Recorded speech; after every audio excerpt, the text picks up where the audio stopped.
तुम दे रही हो दिल में किसी और को जगह, लेकिन कोई न चाहेगा तुमको मेरी तरह। क्या है कसूर मेरा जो दिल से उतर गया, मुड़ के भी ना देखा मुझे तुमने एक दफ़ा। जैसे गई हो जैसे गई हो जाता है क्या कोई ऐसे छोड़ के, दिल तोड़ के हो दिल तोड़ के। हंसती हो मेरा वफ़ाएं मेरी याद करोगी ओ, फिर लो मुझसे आज निगाहें कदर मेरे बाद करोगी ओ दिल तोड़ के। स्वागत है आप सभी का ओपी सर के इस यूट्यूब चैनल में। दोस्तों आइए परसेंट टॉपिक की सीरीज को लेकर आपके सामने आ गया हूं। जैसा कि आपको पता है कि यहाँ पर केवल 60 ट्रिक से सवालें कराई जाती है। मात्र 2 सेकंड लगते हैं और आपका उत्तर आपके सामने होता है। बिल्कुल 60 ट्रिक लगेगी तो चलिए तैयार हो जाइए मेरे साथ। आप मुझे 2 सेकंड दे देना, इसके बाद तो आप सवाल में महारत हासिल करोगे ही। मात्र 2 सेकंड लगेंगे आपको। चलो बोर्ड पर सवाल आपके स्क्रीन पर बिल्कुल आ चुकी है। सवाल को पहले आप ध्यान से देख लो सवाल क्या है। ठीक, देखो क्या है। एक परीक्षा में 42% अभ्यर्थी गणित में तथा 52% अभ्यर्थी अंग्रेजी में अनुत्तीर्ण हुए। अनुत्तीर्ण हुए का मतलब फेल हुए। ठीक, अब आगे पढ़ो। यदि 17% अभ्यर्थी दोनों विषयों में अनुत्तीर्ण हुए, यदि 17% अभ्यर्थी दोनों विषयों में क्या हो गए जी, अनुत्तीर्ण हो गए। ठीक, तथा दोनों विषयों में 46 अभ्यर्थी अनुत्तीर्ण हुए, तथा दोनों विषयों में 46 अभ्यर्थी क्या हुए जी, अनुत्तीर्ण हुए। तो कुल अभ्यर्थियों की संख्या कितनी है? कुल अभ्यर्थियों की संख्या हमको ज्ञात करके बताना है। तो चलो देखो मेरे साथ, बिल्कुल 60 ट्रिक लगाऊंगा। बस 2 सेकंड आप मुझे दे देना, इसके बाद तो आप सवाल में महारत हासिल करोगे। तो आप बिल्कुल अपने दिमाग के घोड़े हाथी दौड़ा लो। चलो मेरे साथ देखो। देखो क्या है, एक सब्जेक्ट है क्या जी, मैथ है। ठीक है ना, तो यहाँ पर मैं लिख देता हूँ गणित। ठीक है ना, यहाँ पर क्या लिखूंगा, गणित। देखो क्या है कि गणित में देखो 42% अभ्यर्थी। ठीक है ना, गणित में कितने हैं जी, 42% हुए। ठीक है ना, क्या है, अनुत्तीर्ण है मतलब फेल, FAIL, फेल लिखो। ठीक, फिर इसके बाद देखो क्या है, 52% अभ्यर्थी अंग्रेजी में। ये है क्या जी, अंग्रेजी है। ठीक ना, क्या है, अंग्रेजी है। इसमें कितने प्रतिशत अभ्यर्थी है, 52% है। ठीक ना, कितने प्रतिशत, 52% अभ्यर्थी हैं। ये क्या हुए हैं जी, अनुत्तीर्ण हुए हैं। ठीक ना, यहाँ पर लिखो FAIL, फेल। ठीक, अब आगे देखो, यदि 17% अभ्यर्थी दोनों विषयों में अनुत्तीर्ण हुए। ठीक है ना, दोनों विषयों, ये देखो ये दोनों विषयों का दिया हुआ है। ठीक ना, दोनों विषयों, यदि 17% अभ्यर्थी दोनों विषयों में अनुत्तीर्ण हुए, तो यहाँ पर ये कितने प्रतिशत है दोनों विषयों का, 17% है। यहाँ पर लिख देता हूँ। ठीक है ना, 17% अभ्यर्थी क्या हुए जी, दोनों विषयों में फेल हुए। इतनी बात आपके समझ में आ गई होगी। अब देखो आगे, आगे क्या है, तथा दोनों विषयों में 46 अभ्यर्थी अनुत्तीर्ण हुए। तो कुल अभ्यर्थियों की संख्या कितनी है, यही हमको हल करके दिखाना है।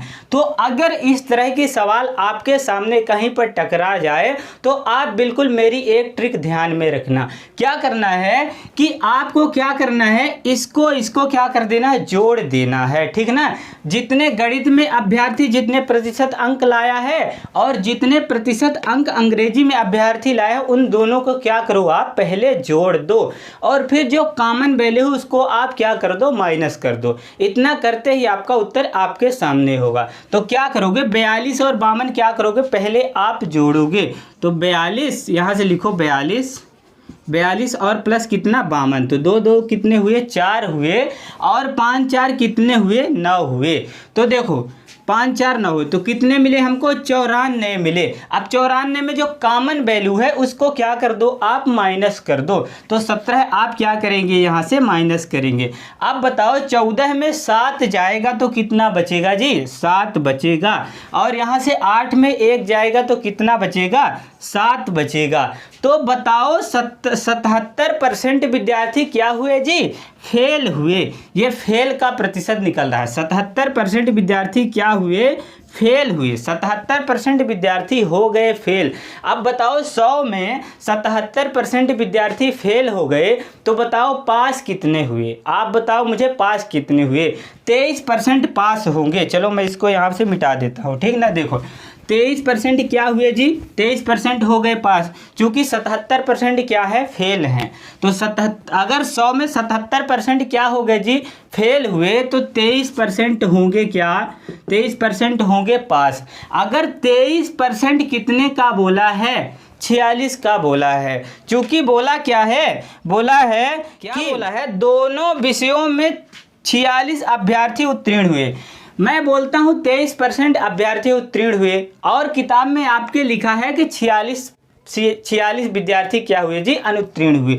तो बताओ 23% अगर 46 के होंगे तो 1% कितने का होगा जी? 46 बटे में कितने जाएंगे?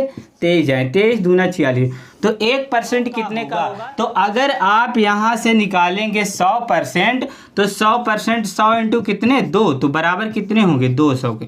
100% कितने का होगा जी? 200 का होगा। हमसे पूछा क्या है? हमसे यही तो पूछा था कि कुल अभ्यर्थियों की संख्या कितनी है। तो लोग कुल अभ्यर्थियों की संख्या कितनी है जी? 200 है, ठीक है ना। 200 इज द राइट आंसर। 200 ही आपका सही उत्तर आएगा। 100% यही आपका सही उत्तर होगा, ठीक। अब चलो अगली सवाल की ओर बढ़ते हैं। अगली सवाल क्या है? आपकी स्क्रीन पर बिल्कुल दस्तक दे चुकी है। सवाल को पहले ध्यान से समझ लो क्या है सवाल, ठीक। इसके बाद अगर आपने समझ लिया तो हल भी कर डालोगे। आगे चलो देखो, एक कक्षा के 3 सेक्शन है। एक कक्षा के 3 सेक्शन है, ठीक। इसके बाद जिनमें क्रमशः 40, 50 तथा 60 छात्र हैं, ठीक ना। जिनमें क्रमशः 40, 50 तथा 60 क्या है जी? छात्र हैं। आगे क्या है? इनमें से क्रमशः 10%, 20% तथा कितने? 10% उत्तीर्ण हुए। क्या हुए जी? उत्तीर्ण हुए। कौन? छात्र उत्तीर्ण हुए। पूरी कक्षा में कितने प्रतिशत विद्यार्थी उत्तीर्ण हुए हैं? यही हमको हल करके दिखाना है। तो चलो देखो मेरे साथ, बिल्कुल बोर्ड पर नजरें गड़ा लो। देखो क्या है कि एक कक्षा के 3 सेक्शन में जिनमें 40, 50 तथा 60 छात्र हैं। कितने हैं? 40, फिर क्या है जी? 50, फिर इसके बाद कितने हैं? 60। इतने हो गए छात्र।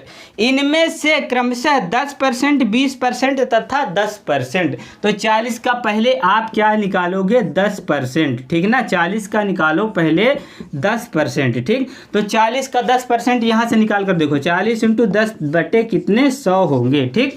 1 0 से 1 0 यहाँ से कैंसिल हुआ और क्या करोगे? 1 0 से 1 0 इसको कैंसिल कर दोगे तो कितना मिलेगा? 40 का 10% 4 मिलेगा। फिर इसके बाद 50 का कितना? 50 का 20%, ठीक है ना। तो 50 इंटू 20 बटे में कितने जाएंगे? 100 जाएंगे। 1 0 से 1 0, 1 0 से 1 0, 5 दूनी 10। तो 50 का 20% कितना होगा जी? 10 होगा, ठीक। अब यहाँ से 60 का आप निकालोगे 10%, तो 60 का 10% निकालो तो कितना होगा बताओ? 1 0 से 1 0, 1 0 से 1 0, तो 6 होगा, ठीक। कितना होगा? 10% कितना होगा जी? 6 होगा। अब आप क्या करोगे? आपसे पूछा क्या है? पूछा तो यही है कि पूरी कक्षा में कितने प्रतिशत विद्यार्थी उत्तीर्ण हुए। क्या? कि पूरी कक्षा में कितने प्रतिशत विद्यार्थी क्या हुए जी? उत्तीर्ण हुए। अब बताओ 40 और 50 और 60 कितने हुए टोटल? होंगे क्या जी? 150 होंगे, ठीक है ना। 150 और 40 का 10%, 50 का 20% और 60 का 10%, ये टोटल कितना हुआ? ये टोटल हो गया 20। बताओ 20% क्या हुए जी? उत्तीर्ण हुए। कितने? 20% उत्तीर्ण हुए। कितने पर? 150 पर। और प्रतिशत के लिए लगाओगे आप क्या? 100। क्योंकि पॉइंट नंबर 1 से बिल्कुल आप दिमाग दौड़ा लेना कि अगर प्रतिशत ना दिया हो तो क्या करना है, 100 का करना है मल्टीप्लाई और लास्ट में लगा देना है क्या, प्रतिशत लगा देना है। ठीक, तो देखो यहाँ से एक जीरो कटा। अब यहाँ से देखो ये कटेगा, 5 से इसको काटो, ठीक ना, तो 5 दिए कितने होंगे, 15 होंगे। और ये 5 से कटेगा तो कितना होगा बताओ, 20 बार कटेगा। ठीक ना, 5 से कटेगा तो 20 बार होगा। अब ये बताओ 20 में 2 का गुणा होगा तो कितना होगा, 40 होगा। 40 बटे में कितने जाएंगे, 3 जाएंगे, मिलेगा 40 बटे कितने होंगे, 3 होंगे। अब यहाँ से इसका भाग दोगे तो आपको कितना मिलेगा बताओ, यहाँ से 3 का भाग दो, 3 एकम 3 होगा, 1 बचेगा 10 हो जाए, 3 त्रिकाई 9, 13 सही कितने होंगे, 13 तिया कितने 39, तो 1 बटे कितने 3, 13 सही 1 बटे 3 इज द राइट आंसर। 13 सही 1 बटे 3 ही आपका सही उत्तर आएगा। अब चलो अगली सवाल की ओर बढ़ते हैं। अगली सवाल आपकी स्क्रीन के सामने आ चुकी है, बिल्कुल ध्यान से पहले सवाल को पढ़ लो। ठीक, पढ़ने के बाद अगर आप समझ गए तो हल भी कर डालोगे। आगे देखो सवाल क्या है। सवाल है, किसी परिवार के चावल, मछली तथा खाद्य तेल पर किए जाने वाले व्यय 12:17:3 के अनुपात में इन वस्तुओं के मूल्यों में क्रमशः 20%, 30% तथा 50% की वृद्धि हो जाती है। आगे देखो, परिवार के इन वस्तुओं पर किए जाने वाले व्यय में कुल कितनी वृद्धि होगी, यही हमको हल करके दिखाना है। तो चलो देखो मेरे साथ, इसको समझते हैं। ठीक है ना, किसी परिवार के चावल, मछली तथा खाद्य तेल, ठीक ना, क्या क्या वस्तु है जी, चावल है और क्या है, मछली है, फिर इसके बाद क्या है, खाद्य तेल है। ठीक ना, क्या है जी, खाद्य तेल।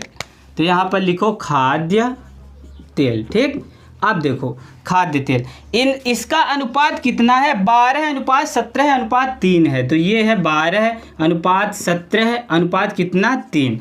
हमसे आप फिर इसके आगे पढ़ो, इन वस्तुओं के मूल्यों में क्रमशः 20%, 30% तथा 50% की वृद्धि हो जाती है। इन वस्तुओं में क्रमशः 20%, 30% तथा 50% की क्या हो जाती है जी, वृद्धि हो जाती है। तो बताओ कि 12 में कितने परसेंट की वृद्धि होगी जी, 12 में अगर 20% की वृद्धि होगी तो आप कहाँ पर पहुँचेंगे मुझे आप बता दो, तो कितना होगा, 2.4 होगा। आप बिल्कुल 12 का 20% निकाल लेना, 2.4 ही आएगा। ठीक है ना, 2 क्या होगा, 4 होगा। अब बताओ 17 का कितने परसेंट बोला है, 17 का बोला है 30%, तो 17 का 30% कितना होगा। तो आप क्या करोगे, 17 × 30 बटे में कितने 100 करेंगे तो आपका 17 का 30% निकल कर आ जाएगा। तो 17 का 30% होता है 5.1 होंगे। अब इसके बाद आगे बढ़ो। ठीक, आगे बढ़ो तो आगे क्या है, 3 का कितने परसेंट, 3 का 50%। ठीक है ना, 3 का 50% कितना है। ठीक, तो 3 का 50% बताओ, 1 दशमलव कितने होंगे, 5 होंगे। ठीक ना, 1 दशमलव कितने होंगे, 5 होंगे। ठीक है, परिवार के इन वस्तुओं पर किए जाने वाले व्यय में कुल कितनी वृद्धि होगी। तो आप इनको पहले क्या करो जी, ऐड कर लो। ठीक, तो इसको आप ऐड करोगे तो बताओ कितना मिलेगा, 9 दशमलव कितना मिल जाएगा जी, 0 मिलेगा, 9.0। और इसको आप ऐड करोगे तो कितना मिलेगा, तो 17 3 20, 20 12 कितने हो गए, 32 हो गए, तो 32 हो गए। अब देखो क्या है, अब इसके बाद हमसे पूछा क्या है, हमसे पूछा है कि परिवार के इन वस्तुओं पर किए जाने वाले व्यय में कुल कितनी वृद्धि होगी। बताओ कितनी वृद्धि होगी, 9.0 की क्या होगी, वृद्धि होगी कितने पर, 32 पर। परसेंट के लिए लगा दो 100, बस आपका उत्तर आ गया है। ठीक, अब दिक्कत की बात आपको नहीं लेना है। ठीक, क्या करोगे आप कि 9.0% की क्या हुई, वृद्धि हुई कितने पर, 32 के लिए लगाओगे आप 100 का करोगे मल्टीप्लाई, तो आपका उत्तर आएगा 28 सही 1/8। ठीक ना, 28 सही 1/8%। चूँकि परसेंट दिया नहीं था, परसेंट हमको रखना पड़ा है। क्यों? चूँकि परसेंट नहीं दिया था तो 100 का करेंगे पहले मल्टीप्लाई, इसके बाद सीधे लगाएंगे परसेंट। तो 28 सही 1/8% इज़ द राइट आंसर, और 28 सही 1/8 ही आपका सही उत्तर आएगा, और 100% इतना ही उत्तर आएगा। यकीन मानो कि आपका उत्तर इतना ही होगा। ठीक, अब चलो आगे बढ़ते हैं। अगली सवाल आपके स्क्रीन पर आ चुकी है। सवाल को पहले ध्यान से पढ़ लो, सवाल क्या है। ठीक, अगर पढ़ने के बाद आप सवाल को समझ गए तो हल भी करोगे, और आप इनमें बिल्कुल शॉर्ट ट्रिक लगाकर हल करोगे। मात्र 2 सेकंड आपके लगेंगे और आपका उत्तर उसके बाद आपके सामने होगा। यदि ए की आय का 5% बराबर बी की आय का 15%, ठीक है ना। ए की आय का 5%, तो बताओ ए की आय का मतलब क्या होता है जी? मल्टीप्लाई होता है। कितने प्रतिशत? 5%। तो यहाँ पर रख दो क्या? 5%। बराबर बोला है, ठीक है ना, बराबर बी की आय का 15%। तो बी की आय का 15% कर दिया मैंने। ठीक, आगे पढ़ो। तथा बी की आय का 10%, तो बी की आय का 10%, लो इसको भी कर दिया। अब आगे क्या है? बराबर सी की आय का 20%, तो सी की आय का 20% कर दिया। ठीक, अब क्या करो, इसके बाद आगे पढ़ो। सी की आय का 20% हो तथा बी की आय ₹8,000 हो तो तीनों की कुल आय कितनी होगी? बी की आय कितना बोला है जी? बी की आय ₹8,000 हो तो तीनों की आय कुल कितनी होगी? ठीक है ना, तीनों की कुल आय कितनी होगी, यही हमको हल करके दिखाना है। तो क्या करो, आप परसेंट से परसेंट काटो, और 5 एकम 5, 5 तिहाई कितने होंगे? 15 होंगे। फिर इसके बाद 10 एकम 10, 10 दूनी कितने होंगे? 20 होंगे। तो बताओ ए बटे बी का मान कितना होगा? यहाँ से ए बटे बी का मान निकालो, तो ए बटे बी, तो ए बटे बी का मान कितना होगा? 3 बटे कितने? 1, 3/1 होगी, या इसी को आप अनुपात में लिख सकते हो। ए अनुपात बी का मान 3 अनुपात कितना होगा? 3:1 होगा, ठीक है ना, 3:1। ठीक, अब आगे देखो, आगे क्या है? बी बटे सी का अगर आप मान निकालोगे तो बी बटे कितने? सी, तो बी बटे सी का मान कितना होगा जी? 2 बटे कितने? 2 बटे कितने? 1। तो अगर या इसी को आप बी अनुपात सी करोगे तो बी अनुपात सी का मान कितना आएगा? 2:1 आएगा, ठीक है ना, 2:1। तो बताओ ए अनुपात बी अनुपात सी का मान कितना होगा? टोटल पहले आप इसको निकालो। तो ए अनुपात बी अनुपात सी, ठीक है ना, तो ए अनुपात बी का मान 3 अनुपात कितना है? 1 है। फिर बी अनुपात सी का मान कितना है? 2:1 है। ठीक, तो यहाँ से आप बढ़ाओगे 1 को, और यहाँ से बढ़ाओगे आप कितने? 2 को। ठीक, अब यहाँ से इसका मल्टीप्लाई करोगे, 1 एकम 1, और इसका मल्टीप्लाई इसके साथ 2 एकम 2, और इसका मल्टीप्लाई इसके साथ 3 दूनी कितने? 6, तो 6:2:1 मिला। तो बताओ कि हमसे पूछा क्या है? हमसे पूछा है कि बी की आय ₹8,000 हो, ठीक है ना, बी की आय कितनी हो? बी की आय ₹8,000 हो। तो बताओ बी की आय पहले है कितनी? 2 है। तो 2 अनुपात अगर कितने के हुए? 8,000 के हुए, तो बताओ 1 अनुपात यहाँ से कितने का होगा? 4,000 का होगा कि नहीं होगा? 1 अनुपात हुआ अगर 4,000 का, तो हमसे कुल के तीनों की कुल आय कितनी होगी ये हमसे पूछा है। ठीक, तीनों की आय कुल कितनी होगी? तो तीनों की कुल आय के लिए आप क्या करोगे बताओ? 6, 2 कितने? 8, 8 और 1 9। तो आप क्या करोगे कि 9 इंटू कर दोगे कितने? 4,000। चूंकि 1 अनुपात का मान कितना है जी? 4,000 है। तो टोटल हुए 9, तो 9 में 4,000 का अगर आप मल्टीप्लाई करोगे तो आपको कितना मिलेगा बताओ? 36,000 मिलेंगे। 9 चौको कितने होंगे? 36,000, ठीक है ना। तो 36,000 इज़ द राइट आंसर। 36,000 ही आपका सही उत्तर आएगा। बिल्कुल यकीन मानो कि इतना ही आपका उत्तर आएगा। अब चलो अगली सवाल की ओर बढ़ जाते हैं। अगली सवाल आपकी स्क्रीन पर दस्तक दे चुकी है। सवाल को पहले ध्यान से पढ़ लो, सवाल है क्या। ठीक, देखो एक MRI मशीन का मूल्य, एक MRI मशीन का मूल्य रुपए 1 करोड़ है, ठीक है ना। एक MRI मशीन है जिसका मूल्य रुपए 1 करोड़ है, ठीक। विक्रेता कंपनी इस पर 5% छूट देती है, ठीक ना। एक विक्रेता कंपनी उस पर 5% की क्या दे दीजिए, छूट दे दी। छूट की राशि कितनी है, छूट की राशि हमको हल करके दिखाना है, ठीक। तो चलो मेरे साथ तैयार हो जाओ, बिल्कुल छूट की राशि आपको मिलेगी, बस आप 2 सेकंड मुझे दे दो, ठीक। तो देखो एक MRI मशीन का मूल्य कितना है, 1 करोड़ रुपए है, ठीक ना। एक MRI मशीन का मूल्य कितना है जी, 1 करोड़ रुपए है। तो बताओ पहले 1 करोड़ में कितने शून्य होते हैं, 7 शून्य होंगे, ठीक ना। 1 2 3 4 5 6 7, इकाई दहाई सैकड़ा हजार 10,000 लाख 10 लाख करोड़, ठीक ना। तो कितना हो गया, 1 करोड़, ठीक ना। 1 करोड़ है। विक्रेता कंपनी इस पर 5% छूट देती है, ठीक ना। तो बताओ 1 करोड़ का 5% कितना होगा। तो 1 करोड़ का 5% अगर आप निकालेंगे तो आप क्या करेंगे, 5/100 ही तो करेंगे, ठीक है ना। 1 0 2 0 से 2 0 यहाँ पर कर दो आप कट, ठीक है ना। अब इसका आप कर लो मल्टीप्लाई, 5 एकम 5, अब 1 2 3 4 5 5 0 है, तो 1 2 3 4 5, इकाई दहाई सैकड़ा हजार 10,000 लाख। तो आपको बताओ कितने मिले, 5 लाख मिले, ठीक है ना। 5 लाख आप ऐसे भी लिख सकते हैं और ऐसे भी लिख सकते हैं, ठीक। तो 5 lakh is the right answer. देखो कितना आसान तरीका लगाकर आपको इस सवाल को समझा दिया हूँ, ठीक। तो 5 lakh is the right answer और 5 लाख ही आपका सही उत्तर होगा। अब चलो अगली सवाल की ओर बढ़ते हैं। सवाल आपके सामने बिल्कुल स्क्रीन पर आ चुकी है। देखो पहले सवाल है क्या, ठीक।